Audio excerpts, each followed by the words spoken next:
हृदय की तुम हो प्यारी सी मुस्कान, मुस्कान, मुस्कान, मुस्कान, मुस्कान। हेलो एवरीवन, एक बार फिर से आपका स्वागत है हमारे शो में जिसका नाम है मुस्कान। मैं हूं राज सिंह वर्मा और मैं हूं सतनाम कौर। आप सभी का स्वागत है हमारे प्रोग्राम में। आज की शुरुआत करते हैं एक प्यारी सी स्टोरी से। बात करते हैं मुस्कान की। मुस्कान एक लड़की है जो कि आज बहुत खुश है और 7वें आसमान पे है, क्योंकि उसका इतना पुराना सपना आज पूरा होने जा रहा है। वो आज डॉक्टर बन गई है और आज उसकी जॉब का पहला दिन है।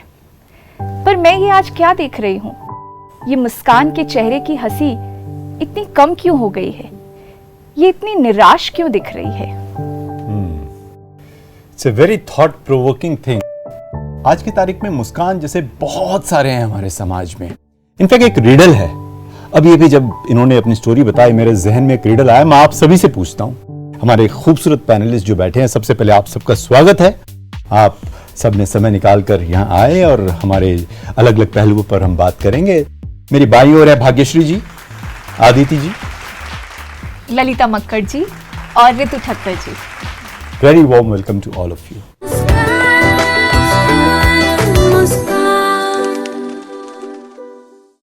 हम शो शुरू करने से पहले एक छोटा सा रिडल पूछेंगे। हाँ, it goes to you and to our audience also.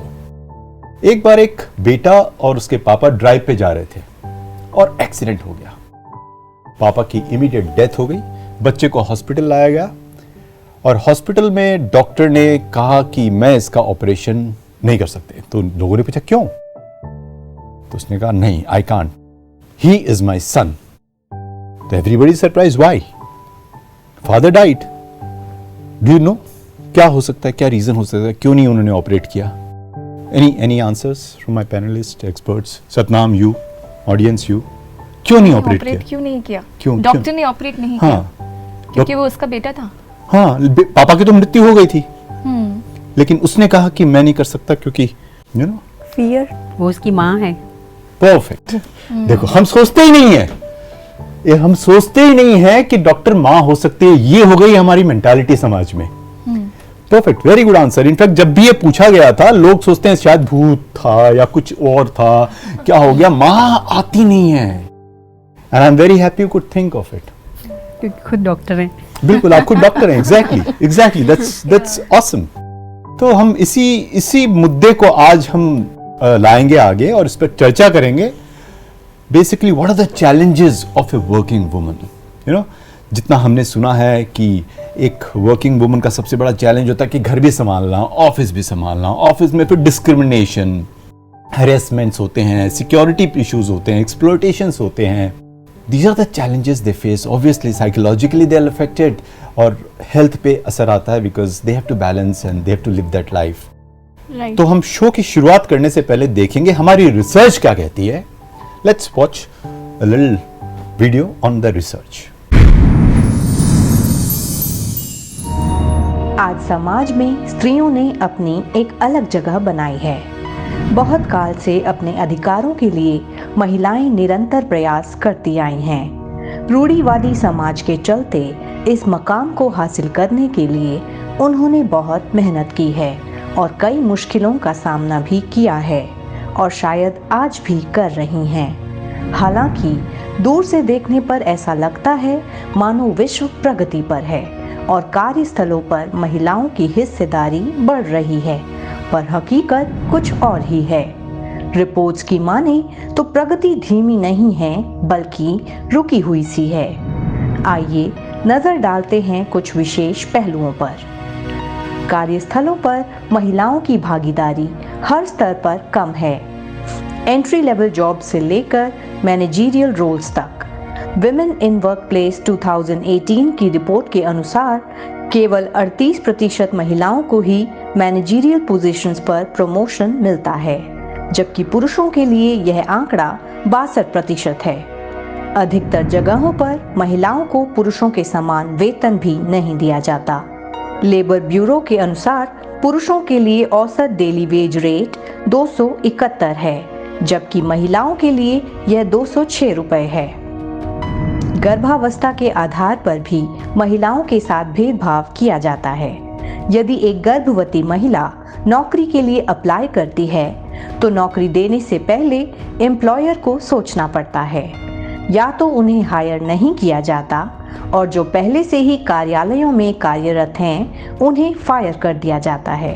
कभी उनका प्रमोशन रोक दिया जाता है या फिर कम वर्किंग आवर्स के चलते उनका वेतन घटा दिया जाता है।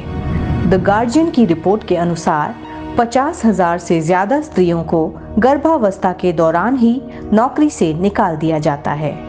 महिलाओं के कंधों पर घर और ऑफिस दोनों की जिम्मेदारी डाल दी जाती है, इसलिए बहुत बार महिलाओं को घर या जॉब दोनों में से किसी एक को चुनना पड़ता है।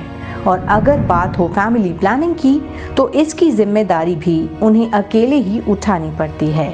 तो हम देखते हैं कि वो चौतरफा भाग दौड़ करते हुए अपना जीवन व्यतीत करती हैं और इस सब के चलते आज भी वो पुरुषों के साथ कंधे से कंधा मिलाकर चलने को तैयार हैं।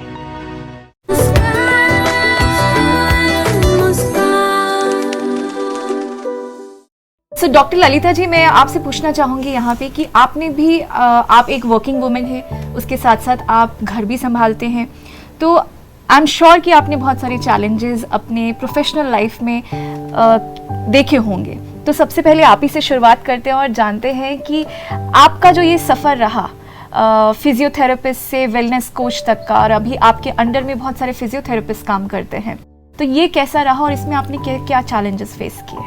तो इससे पहले राज जी जानते हैं थोड़ा सा डॉक्टर ललिता मक्कड़ जी की लाइफ के बारे में और इनकी अचीवमेंट्स के बारे में। डॉक्टर ललिता मक्कड़ एक फिजियोथेरेपिस्ट और सर्टिफाइड रेकी हीलर हैं। आप Makkar physiotherapy and wellness centre नई दिल्ली की डायरेक्टर हैं। आपने महिला सशक्तिकरण पर लेक्चर्स देने के अलावा समाज के विभिन्न वर्गों जैसे बैंकर्स, टीचर्स और स्टूडेंट्स आदि के लिए हेल्थ इन योर हैंड्स कार्यक्रम के तहत फिजिकल हेल्थ और करेक्ट पोस्चर्स विषय पर कई वर्कशॉप्स आयोजित की हैं। अब लगभग 20 वर्षों से ब्रह्मा कुमारी से जुड़ी हैं। आपने बड़े पैमाने पर दुनिया और संपूर्ण भारत की यात्रा की है तथा मेंटल और फिजिकल हेल्थ पर अपने लेक्चर से समाज को बड़े स्तर पर लाभान्वित किया है। सतनाम जी, आपके क्वेश्चन ने मुझे बिल्कुल अपना पूरा कैरियर के स्टार्टिंग में पहुंचा दिया। When I started my own clinic, तो शुरुआत में तो पहले तो मुझे यही लगा कि I was so young when I started my clinic, तो मुझको मार्केट में अपना कैलिबर शो करने के लिए कि I M qualified, I can treat patients well, तो एक छोटी सी डॉक्टर लोगों के सामने थी, तो उसको मेरे को बहुत बड़ा चैलेंज, मैंने उस वक़्त अपना कैलिबर प्रूव करने में मुझे बहुत मेहनत करनी पड़ी और फिर धीरे धीरे अपना सपोर्ट सिस्टम क्रिएट किया। और सेकंड चैलेंज मैंने एक और फेस किया कि sometimes I had to miss the opportunities, जो प्रोजेक्ट्स मुझे मिल रहे थे या जो मैं हॉस्पिटल्स में जाके काम कर सकती थी, क्योंकि बच्चे छोटे थे तो मुझे वो क्विट करने पड़े, क्योंकि I have to definitely give priority to my family. और एक और चैलेंज जो क्लिनिक सेटअप होने के बाद मैंने देखा वो ये था कि the harassment with my female Therapist. हाँ जी, कि एक पेशेंट आकर के हम पेशेंट्स को ऐसा सोचते हैं कि वो पेन में है, तकलीफ में है, लेकिन जब आप ऐसे व्यक्ति से आप ऐसा देखते हैं कि आपका स्टाफ जूझ रहा है कि आपको वो मिसबिहेव करते हैं उनके साथ, तो समटाइम्स डेफिनेटली एक सेटअप स्टार्ट करना, फिर उसको मेंटेन करना, अपने स्टाफ को उसकी सिक्योरिटी और सेफ्टी का ध्यान रखना, आपको ये काफ़ी सारे चैलेंजेस फेस करने पड़ते हैं। तो जो हमने भी किए तो उसको धीरे धीरे चैलेंजेस को हमने फिर कैसे क्रॉस किया, so that is also a big story. Actually आपने जो शेयर किया वो बहुत ही प्रैक्टिकल इशू है। I am sure lot of people are must be facing this. In fact, this is one of the challenges of exploitation of women staff, and जैसे I'm sure what you said, men used to come for different reasons, not for therapy. इस तरह के cases हुए होंगे, I'm sure it must be happening. तो ये जो mentality है, जिसकी वजह से एक working woman के पास काफ़ी challenges आते हैं, तो I would like to ask Aditi बहन, what can be done? How can we evolve the society कि women can be looked at something which is beyond gender, can be looked at equal, और एक woman जो हमारी देख रही है उसके सामने अगर ये सिचुएशन आती है तो उसे कैसे डील करना चाहिए? Can you throw some light on this? But before you answer your question, we would like to know little more about Aditi बहन. ब्रह्मा कुमारी अदिति दीदी. ब्रह्मा कुमारी अदिति दीदी एक राजयोग शिक्षिका हैं. वर्तमान समय आप मल्टीमीडिया ब्रह्मा कुमारीज में स्पीकर हैं. आपके पास 22 वर्षों का गहन स्पिरिचुअल ज्ञान और गहरा ध्यान का अनुभव है. आप बचपन से ही आध्यात्मिक प्रवृत्ति के थे और आपने ईश्वर, ब्रह्मा बाबा और मां दुर्गा के अनेक साक्षात्कार किए थे. एमएससी की पढ़ाई के दौरान आपने रेकी, एक हीलिंग एनर्जी टेक्निक सीखी और डिस्टेंस रेकी हीलिंग से जरूरतमंद लोगों की सेवा करने लगे. आपके पास मीडिया प्रोफेशनल के रूप में 12 वर्षों का व्यापक अनुभव है. Print media, electronic media, public relations और गवर्नमेंट और प्राइवेट सेक्टर्स में एज एन एडमिनिस्ट्रेटर आप काम कर चुके हैं. बिल्कुल राजन भाई, बहुत ही प्रैक्टिकल क्वेश्चन है आजकल की सोसाइटी के अंदर जो चल रहा है ट्रेंड में. और मैं समझती हूँ कि सबसे पहले कि दुनिया मेरे बारे में क्या सोचती है, मुझे पहले ये देखना है कि मैं अपने बारे में क्या सोचती हूँ. क्योंकि अक्सर जब लेडीज़, कोई भी महिला आजकल की, जब घर से बाहर निकलती है तो आईने में अपना जब शक्ल देखती है तो किससे कंपैरिजन करती है. जब आप बाहर जा रहे हो, आप क्या चाहते हो? खुद से पूछो. आप चाहते हो कि सभी लोग आपको देखें? क्योंकि अट्रैक्शन तो मैं समझती हूँ आज की सोसाइटी की नीड है. हर सोसाइटी के अंदर हर एक महिला ये चाहती है कि उसको देखें. अब जब वो चाहती है कि मैं एक मॉडल दिखूं या मैं एक फिल्म स्टार दिखूं, तो उसी को देखकर वो अपने कपड़े सिलेक्ट करती है, वैसे ही अपना हेयर स्टाइल बनाती है, अपनी आउटर लुक वैसी ही चाहती है. तो डेफिनेटली जब अपना आउटर और इनर ऑरा वैसा बना दोगे तो डेफिनेटली आप देखोगे कि दुनिया के अंदर लोग आपको देखेंगे ही, उसी नज़र से देखेंगे. और कुछ दूसरे का और कुछ आपका, दोनों का एनर्जी लेवल जब मिल जाता है तो फिर डेफिनेटली कुछ ना कुछ नेगेटिविटी समाज के अंदर होने लगती है. दूसरी बात, आजकल समाज के अंदर बहुत सारी घटनाएं नेगेटिव हो रही हैं. आप टीवी पर देखते हो, रेडियो पर सुनते हो और नेट पर देखते हो, तो उसका इन्फ्लुएंस कहीं ना कहीं आपके माइंड पर होता है. और जो इन्फ्लुएंस होता है वो जैसे ही आपको पता चलता है कि कोई व्यक्ति आपको उस नज़र से देख रहा है या आपको इंट्यूशन हो जाती है उस चीज़ की, आपके मन में अपने आप ही वो स्टोरी बन जाती है और उसके क्लाइमेक्स पर आप अपने आप पहुंच जाते हो. आपको पता चल जाता है कि हो सकता है ये ना हो जाए, हो सकता है वो ना हो जाए, वो ऐसा ना कर दे, वो वैसा ना कर दे. तो इस तरह की बातें जब आप सोच लेते हो तो डेफिनेटली वो चीज़ें अपने आप ही आपके साथ घटना घटने लग जाती है. उसकी जो नींव है, आधार जो है, वो आपने खुद बनाया है. और अगर ये आधार अगर आप ना बनाओ तो बहुत सारी प्रॉब्लम से बहुत सारी महिलाएं बच जाएंगी.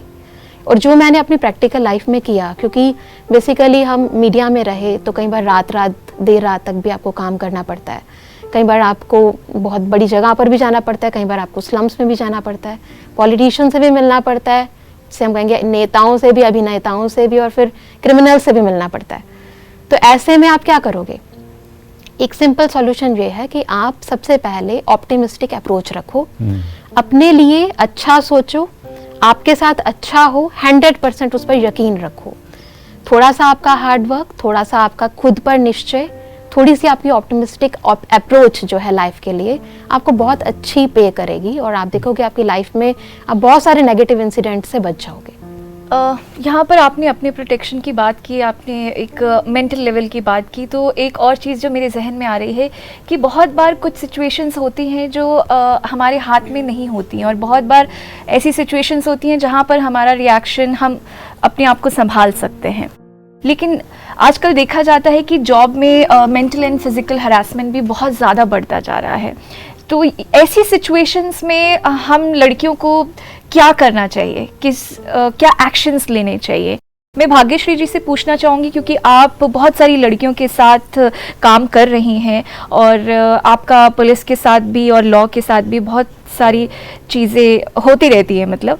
तो इन सवालों के जवाब हम भाग्यश्री जी आपसे जानना चाहेंगे, लेकिन उससे पहले थोड़ा आपके अचीवमेंट्स और आपके जीवन के बारे में थोड़ा सा जानते हैं। Bhagyashree women and child right activist हैं जो 2200 ड्रॉप आउट लड़कियों की शिक्षा और सशक्तिकरण के लिए व्यक्तिगत रूप से कार्य कर रही हैं। Zee News, All India Radio, Doordarshan, News Nation, India News आदि पर नियमित स्पेशलिस्ट कम पैनलिस्ट होने के अलावा आप एक ब्लॉगर के रूप में UNICEF, international youth journal women web जैसे नेशनल और इंटरनेशनल प्लेटफॉर्म्स के लिए भी लिखती रही हैं।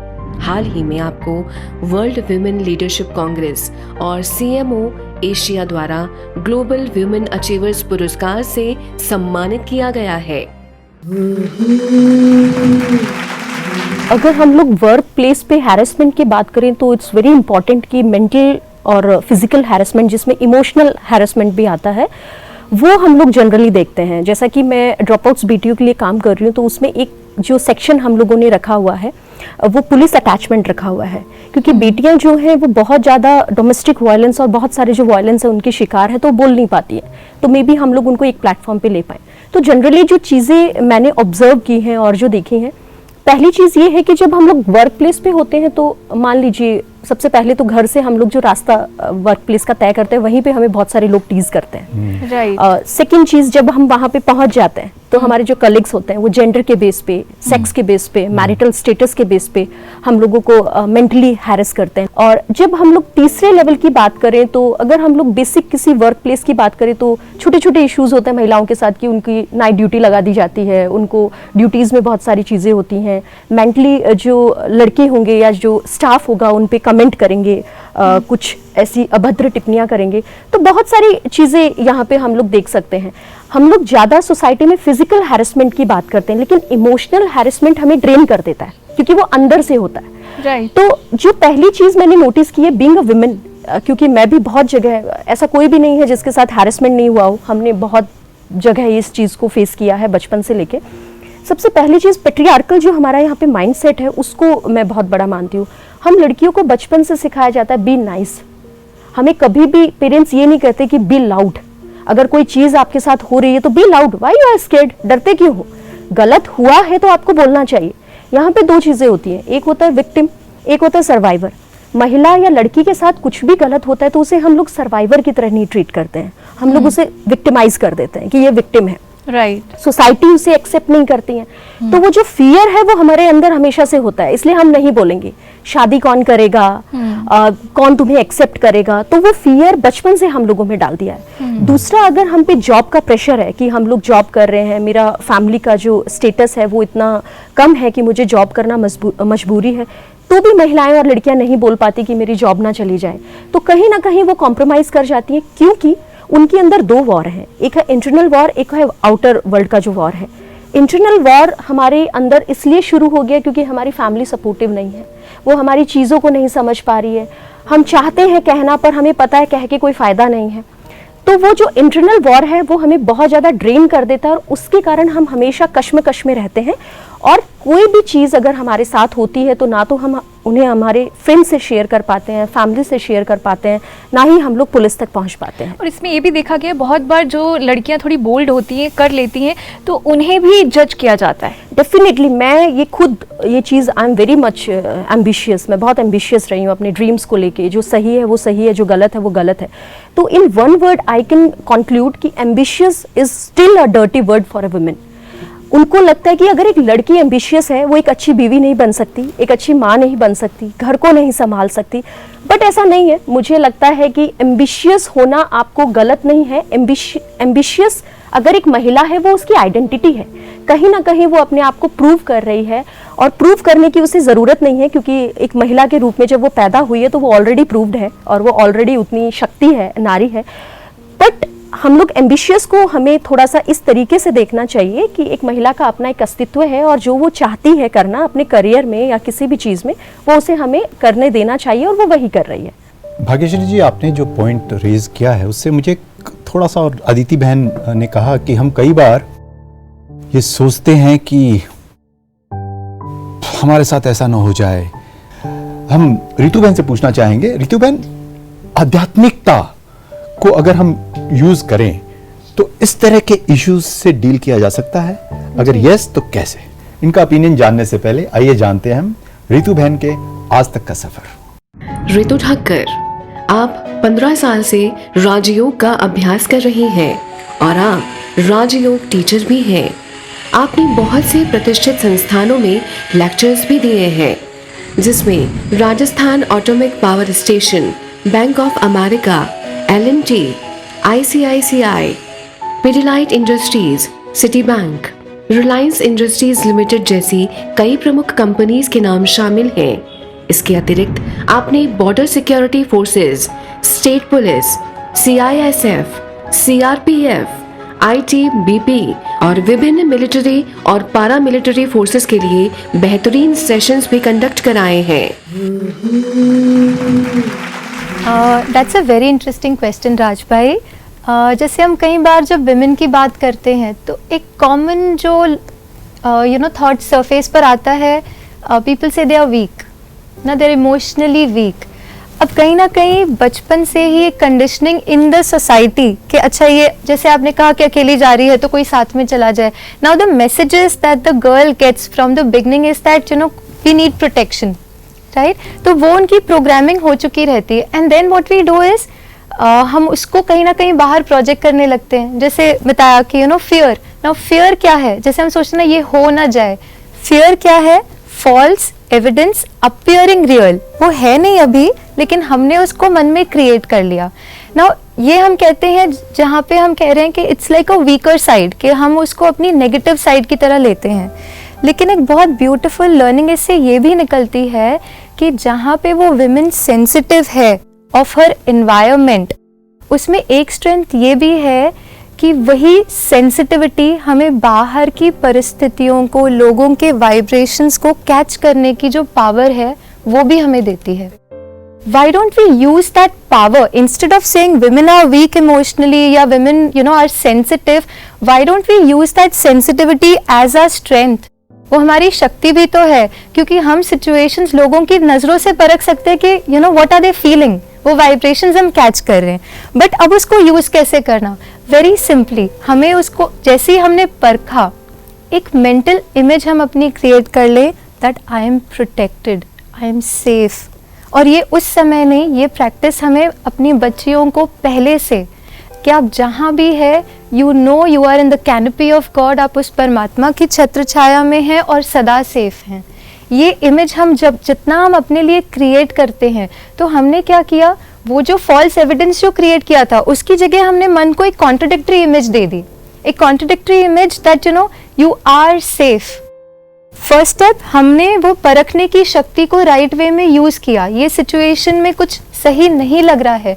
Most of us as women have that power कि कहीं कुछ ठीक नहीं है, ये हम रियलाइज करते हैं। लेकिन हम क्या करते हैं, कई बार उस चीज को क्योंकि हमने अपनी स्ट्रेंथ नहीं माना, तो जैसे ही ये रियलाइज होता है कि कुछ गड़बड़ है, हम उससे डर जाते हैं। उसकी जगह पे उसको अपनी स्ट्रेंथ बनाए और ये कहें अच्छा कुछ ठीक नहीं है, what is it that I need to do? I need to protect myself. And then I shift my focus not on the fear, but get it back to my strength. I need to protect. What is it that I need to do now? अभी मुझे क्या करना है अपनी safety create करने के लिए। उस मेंटल स्टेट में हम उस सिचुएशन को हैंडल करने का एक बेटर अप्रोच ढूंढ पाएंगे, जिस भी सिचुएशन में हम हैं। एक तो हमारी मेंटल स्टेट ठीक है, दूसरा हमने क्योंकि राइट अप्रोच से उस सिचुएशन को देखा, हम उससे बाहर निकलने का भी रास्ता हो सकता है किसी का सपोर्ट लेना, किसी से बात करना, चाहे वो वही व्यक्ति क्यों ना हो जिससे हमें कोई फियर एक्सपीरियंस कोई हमें हैरेसमेंट या कोई इशू एक्सपीरियंस हो रहा है, उनसे ही बात करना। इस तरीके से करना कि हम अपनी बात को भी रख पाए और कहीं ना कहीं उस सिचुएशन से भी बाहर निकल पाए। लेकिन ये सब हम तब कर पाएंगे जब हमने अपनी उस स्ट्रेंथ को राइट वे में यूज किया है।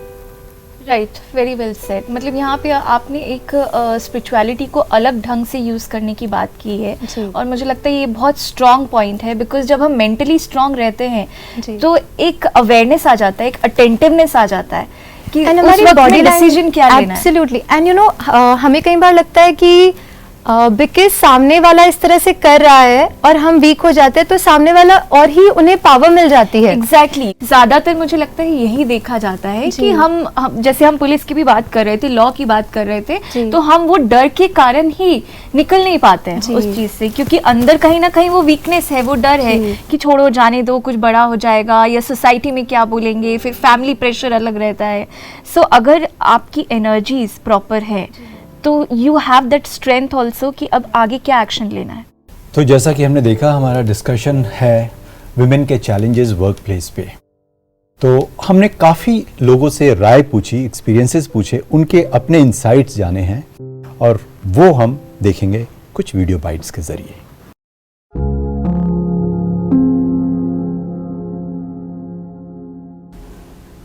ओम शांति। मेरा नाम सिमरन है। मैं दिल्ली से हूँ और मैं 25 साल की हूँ। मुझे मेरे दादा दादी ने पाला है बचपन से। और जैसे ही 12th के बाद मैं कोचिंग के लिए घर से निकली, बहुत डिफ़िकल्टी फेस करी और एक बबल बर्स्ट हुआ सोसाइटी के बारे में, दैट दो आप you consider yourself as a person, but बाहर आपको एक वुमेन की तरह देखा जाएगा एंड आपको वुमेन से ज़्यादा उनके बॉडी पार्ट्स की तरह देखा जाएगा।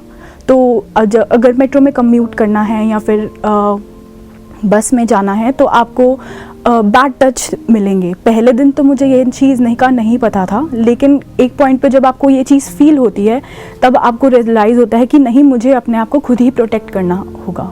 डिस्क्रिमिनेशन घर पे नहीं मिली, लेकिन ऑफिस स्पेस में बस इस तरह से मिली। मैं कॉर्पोरेट जॉब करती थी, I was in IT and वहाँ पे इस तरह से मिली, अगर आपको कुछ डिस्कस करना होगा, even if you have the skills, like the discussion will be more based on the gender and they'll be more comfortable, like if because a male, they'll be more open when they'll be smoking together, and if you don't smoke the office politics or corporate, like you may not get to know more details about it or have a good discussion with them. I think rest accepted, I don't feel there was such environment at my place, but I think the best part was we have that facility for HR, but unfortunately when you are traveling and when you are alone or you don't have such facilities where you feel safe, so that is a issue that I face while traveling and I would like अगर उसका कुछ solution मिल पाए।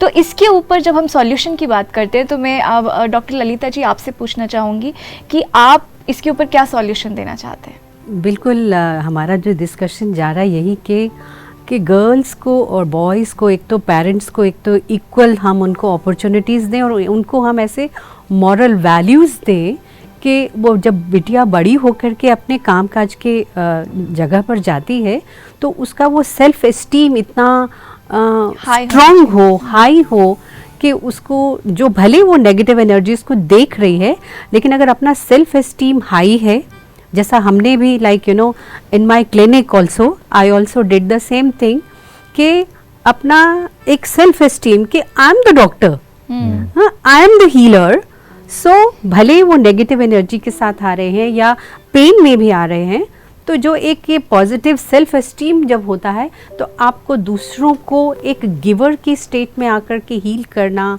उनको treatments देना, वो बहुत easy हो जाता है और आप उनकी नेगेटिविटी से आप इफ़ेक्ट नहीं होते हो। तो डेफिनेटली एक ये सोल्यूशन तो बहुत अच्छा है ही कि हम अपना सेल्फ एस्टीम बेटियों का बहुत ऊंचा रखें। और दूसरी चीज़ एक ये भी है कि बेटियों को हम ये ज़रूर सिखाएं कि if I am working to a place, this is my choice. Society तो ऐसा है ही है, लेकिन ये मेरी चॉइस है, मैं जाकर के काम करना चाहती हूँ। तो इतने सब एनवायरनमेंट में जो हम जानते हैं, इसमें मुझको अपना कैलिबर प्रूफ करना है। तो जब आपको ये क्लियर होगा कि this is my choice, I am here to work, so मुझे अपना कैलिबर प्रूफ करके, मुझे अपनी सेल्फ एस्टीम एनर्जी हाई रख करके जब मैं सोसाइटी में जाती हूँ तो मैं समझती हूँ आप यू आर लेस इफेक्टेड, आप उनकी नेगेटिविटी को अपने मन तक नहीं लाते हो और आपके अंदर भी ये क्लियर होता है कि ये मैं जाना चाहती हूँ ना, ये अगर मैं कोई चीज़ छोड़ रही हूँ या कोई प्रोजेक्ट ले रही हूँ या कहीं जा रही हूँ, इतने नेगेटिव एनवायरनमेंट में जा रही हूँ, तो दिस इज़ माई चॉइस। सो अगर ये क्लियर होता है तो फिर काम करने में आपको भले कुछ भी चैलेंजेस आए, भले कुछ भी प्रॉब्लम्स आए, आप उसको खुशी खुशी उसको क्रॉस कर लेते हो। अगर आपको ये क्लियर होता है कि ये मैं कर रही हूँ, ये मैं अपनी चॉइस से कर रही हूँ, अपनी सेटिस्फैक्शन के लिए कर रही हूँ। So she needs to prepare herself कि ये सब चीजें जो है इनसे तो मुझे गुजरना ही पड़ेगा। पर इसके साथ एक और चीज जो आती है, जो राइट्स की जब हम बात करते हैं, अभी हमने मेंटल हेल्थ की बात की है कि अंदर से स्ट्रांग होना कितना ज़रूरी है, लेकिन कहीं ना कहीं जब हम लेडीज़ को ये पता होता है कि हमारी लॉ, हमारी जो राइट्स है वो क्या है, तो उसका जो कॉन्फिडेंस अंदर से आता है वो भी अलग होता है। तो इसके ऊपर जब राइट्स की बात करें, आप ह्यूमन राइट्स, चाइल्ड राइट्स के साथ जुड़ी हुई हैं, तो आपका इसमें क्या कहना है कि लेडीज़ को जो अगर इस चीज़ के लिए थोड़ा सा अवेयरनेस ज़्यादा बढ़ा दिया जाए या स्कूलों में सिखाया जाए ये सब चीज़ें, तो आपको नहीं लगता है कि कुछ इस चीज़ में बदलाव आएगा? डेफिनेटली डॉक्टर ललिता जी ने जैसा बोला, पहले तो उसमें मैं एक पॉइंट ऐड करना चाहूँगी अपना। पेरेंट्स अपने बच्चों को हमेशा जो रेज करते हैं, लड़की को लड़की की तरह करते हैं, लड़के को लड़की की तरह करते हैं, वो डिस्क्रिमिनेशन वहीं पे स्टार्ट हो जाता है, वो फियर वहीं पे स्टार्ट हो जाता है, क्योंकि हम लोग जो बने हैं हमारे एटमॉस्फेयर के ही प्रोडक्ट हैं हम सभी लोग। तो मुझे लगता है कि पेरेंट्स को सबसे पहले अपने बच्चों को as a human being raise करना चाहिए, ना कि बेटी की तरह, ना कि बेटे की तरह। वो डिस्क्रिमिनेशन वहीं ख़त्म होगा, वो जो डर है वो वहीं ख़त्म होगा। सेकेंड थिंग, जैसा कि हम लोग बात कर रहे हैं राइट्स की, बेटियों के बीच में काम करते हुए ये चीज़ मैंने अमूमन देखी है, बेटियों को छोटे से बेसिक राइट्स उनके नहीं पता। ये कमी हमारे एजुकेशन सिस्टम में भी है कि हम लोगों को अपने राइट्स के बारे में तभी पता होता है जब हम लोग इंडिविजुअली कोई लॉ की डिग्री कर रहे हैं, तो हम स्पेशली अपने लॉज जो भी हैं, आईपीसी, सीआरपीसी, उसके बारे में पढ़ेंगे, जो भी डोमेस्टिक वायलेंस एक्ट हो गया, ये सारी चीज़ें हो गई। मुझे भी नहीं पता था, इवन मैं तो चाइल्ड मैरिज एक्ट के बारे में भी मुझे लेटर ऑन 27 की जब मैं हो गई तब मुझे उसके अंदर का कुछ पता चला कि ऐसा ऐसे भी प्रोविज़न है। तो मुझे ऐसा लगता है कि जो बेसिक रूल्स और लॉज हैं वो बच्चे को बचपन से, सबसे पहले तो पेरेंट्स की रिस्पॉन्सिबिलिटी होनी चाहिए कि उनको अपनी बेटियों को ये बताना चाहिए। जैसे मैं बात करूँ हमारे आईपीसी में 354 की अगर हम लोग बात करते हैं, अगर कोई आपको चीज़ भी करता है, आपका पीछा करता है या कोई आपको स्टॉक कर रहा है, उसके लिए भी सजा का प्रावधान है, जो हम आप लोगों को अमूमन नहीं पता होगा। 376 सबको पता है, डील्स विद रेप, लेकिन 354 भी है जो छोटी छोटी चीजें महिलाओं के खिलाफ होती हैं, उसके लिए भी होता है। भाग्यश्री जी, आपने जो कहा, I completely agree with you, but आपके हिसाब से, फॉर एग्जांपल आज की तारीख में पेरेंट्स को खुद को पता नहीं है लीगल, पेरेंट्स को बच्चों को सीख देनी चाहिए, पेरेंट्स को बताना चाहिए बच्चों को कि बॉय गर्ल में कोई फर्क नहीं है, दोनों ह्यूमन बीइंग है, ग्रो करें। दूसरी चीज, एक पहलू को हम टच करना चाहेंगे कि क्या आपको लगता है कि हम देखते हैं कि जैसे ही महिला ऑफिस में काम करती है तो उनके अंदर एक पुरुष तत्व जाग जाता है, कभी कभी होता है ऐसा, तो इस पहलू को हमने टच नहीं किया। Can we throw some light, how can we balance this masculinity and femininity, जो बैलेंस जो एक ज़माने में रहती थी, महिलाएं घर पे लव, कंपैशन सबको एक साथ रखती थी, लेकिन अब वो बदल रहा है, तो बदलते हुए हम कैसे अपने आप को बैलेंस में रखें? बिल्कुल रासिंग भाई, ये एक जेन्युइन इशू है, क्योंकि जब आपके पास एक पावर आ जाती है तो ईगो का रूप कब ले लेती है आपको पता ही नहीं चलता। आप चाहते नहीं हो, इंटेंशन नहीं है आपकी, आप यही चाहते हो कि आपके घर परिवार के अंदर जिस चीज़ की कमी है उस कमी को आप दूर करो, परंतु कभी ना कभी ये बात सबकॉन्शियस वे में आपके अंदर एंटर हो जाती है, और उसका कारण भी हम खुद होते हैं। एक्चुअली होता क्या है कि जो हम अपनी प्रोग्रेस की बात कर रहे थे कि हम आगे बढ़ना चाहते हैं, उसके साथ साथ आप दूसरों को देखना शुरू कर देते हो। हम स्पिरिचुअलिटी में एक लाइन बोलते हैं कि पर चिंतन, पर दर्शन, पर मत पतन की जड़ है। तो जब आप दूसरों को देखना शुरू करते हो, दूसरों के बारे में सोचना शुरू करते हो, वो क्या कहते हैं, पर मत लेना शुरू करते हो, तो आपका डाउनफॉल शुरू हो जाता है, और यही चीज़ अहम और वहम का रूप ले लेती है। इसीलिए हम हमेशा कहते हैं कि हमेशा फोकस ऑन योरसेल्फ, अपने आप को देखो, दूसरा क्या कर रहा है, मुझे उससे compete करना है, कंपैरिजन करनी है, उस पर फोकस ना करके खुद पर ध्यान रखेंगे। मेरा लक्ष्य क्या है? लक्ष्य मेरा ये था कि मेरा घर परिवार और मेरा करियर दोनों में बैलेंस मेंटेन हो, सभी सुखी रहें, हमारा दिल भी शांत रहे, सबका दिल शांत रहे, सब सुखी रहें, सब अच्छा रहे। यही हम चाहते हैं लाइफ में, खुश रहना चाहते हैं, खुश करना चाहते हैं। बट उस लक्ष्य को छोड़ देते हैं जब हम दूसरों को देखने लगते हैं। तो जब हम खुद को देखते हैं तो खुद की कमियों पर काम करते हैं, है ना। खुद को देखना यानी हर कोई ऐसा नहीं है कि किसी में कोई कमी नहीं है। तो जब आप खुद को देखते हो तो आपका सारा अटेंशन, सारा फोकस खुद पर जाता है। और खुद पर जाता है तो जैसे एक हीरा होता है, उसके अंदर से आप दाग निकालना शुरू करते हो। जब वो दाग निकल जाते हैं तो वो हीरा निखर कर आता है, उसकी वैल्यू बढ़ जाती है। और वो वैल्यू जो बढ़ती है अपनी नज़रों में भी बढ़ती है, दूसरों की नज़रों में भी बढ़ती है। वो रिस्पेक्ट जो आप चाहते हो कि दूसरे मुझे उस नज़र से देखें, वो ऑटोमेटिकली आपकी अपने प्रति और दूसरों की आपके प्रति अपने आप बढ़ जाती है। तो जब आप स्व चिंतन करते हो, खुद पर फोकस करते हो, अपने लक्ष्य आपका क्लियर होता है, तब आप ज़रूरी है, इम्पॉर्टेंट है कि अगर ये सब करते हो तो आप आगे बढ़ जाते हो आराम से। लेकिन जहाँ आप डिस्ट्रैक्ट हुए, जहाँ आप दूसरे को देखना शुरू करते हो, वही प्रॉब्लम आती है। तो मैं यही कहूँगी कि थोड़ा सा फोकस करो अपने एम ऑब्जेक्ट पर लाइफ के, तो ऑटोमेटिकली ऐसी प्रॉब्लम्स कभी नहीं आएंगी। तो आदित्य बहन, आपने बहुत अच्छा कहा कि सेवा भाव से वो जाए, अपने आप को प्रोग्रामिंग ऐसी करे।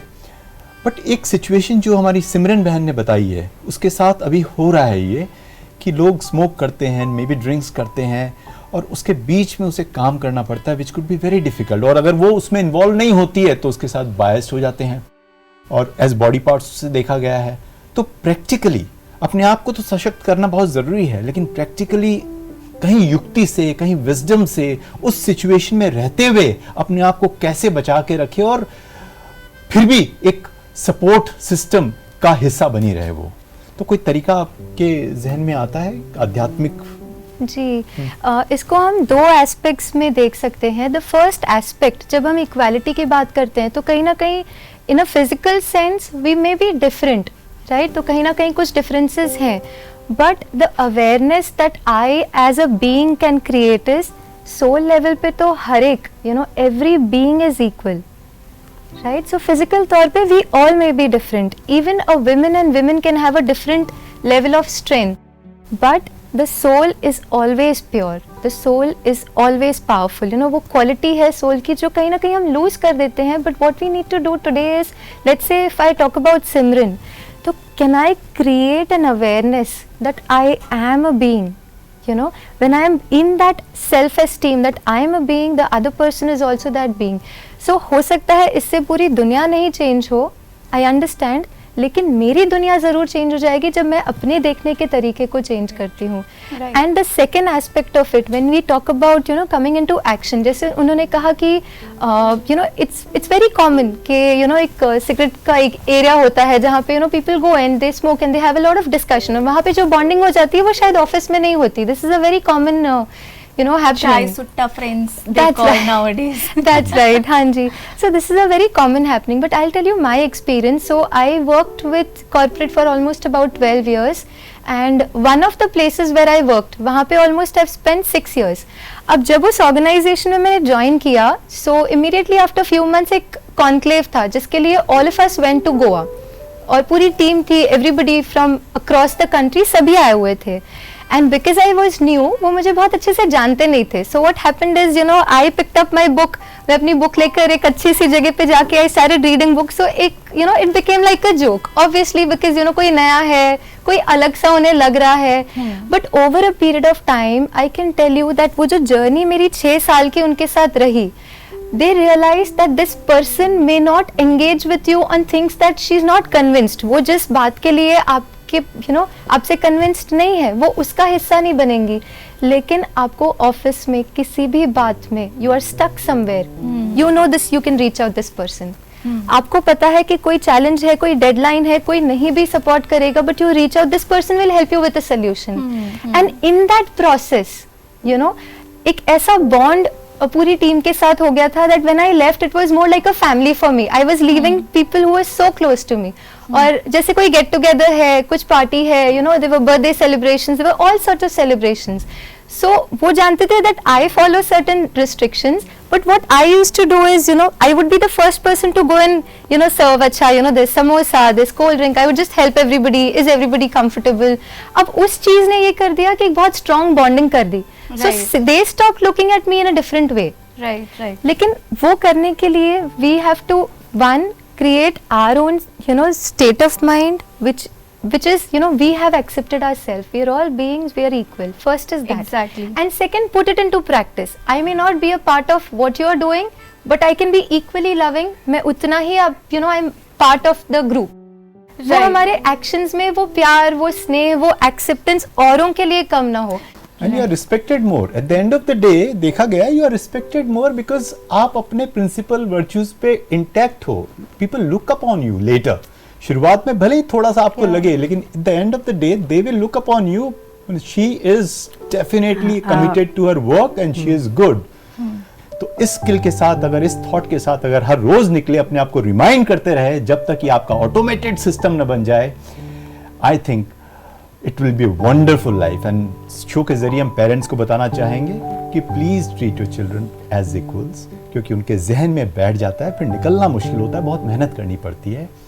और एज अ फीमेल भी मुझे लगता है हमें ये चीज़ समझने की ज़रूरत है कि जब हम अपने घर से अपने काम पे जा रहे हैं तो हमें अपनी इनर क्वालिटीज़ को अपने काम में उभार कर लेकर आना है, क्योंकि वही हमारी स्ट्रेंथ है, वहीं से हमें पावर मिलती है. उसे अपनी कमज़ोरी ना समझे, उसे अपनी ताकत समझे. तो राज, इसी के साथ मुझे एक गज़ल भी याद आ रही है, जगजीत सिंह जी की बहुत फेमस गज़ल है कि जिंदगी है एक सफ़र, रास्ते मुश्किल ही सही, हौसले गर है बुलंद तो फिर मंजिलें दूर नहीं. ट्रू. इसी के साथ हम आज के प्रोग्राम के लिए इजाजत लेते हैं. फिर मिलेंगे अगली कड़ी में. तब तक के लिए नमस्ते.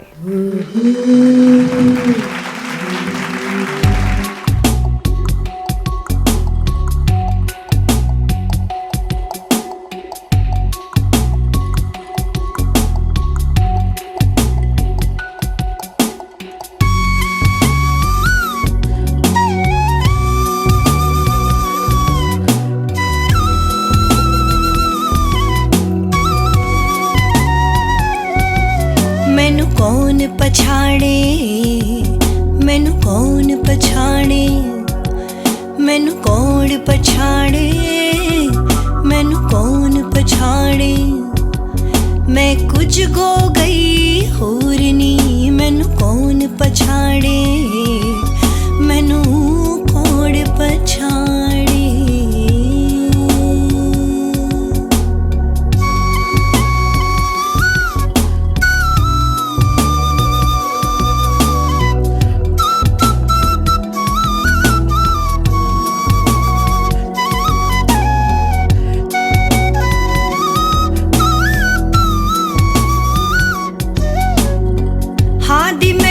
सबक पढ़ाया उथे होर ना आया जाया. हादी मैनू सबक पढ़ाया उथे होर ना आया जाया. मुदलिक जात जमाल विखाया, वहदत पाया जोर नी. मैनू कौन पछाड़े, मैनू कौन पछाड़े.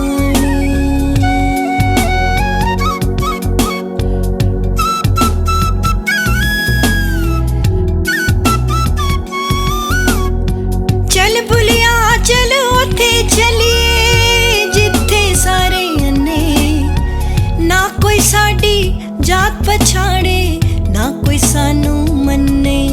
मैनू कौन पछाड़े, मैनू कौन पछाड़े.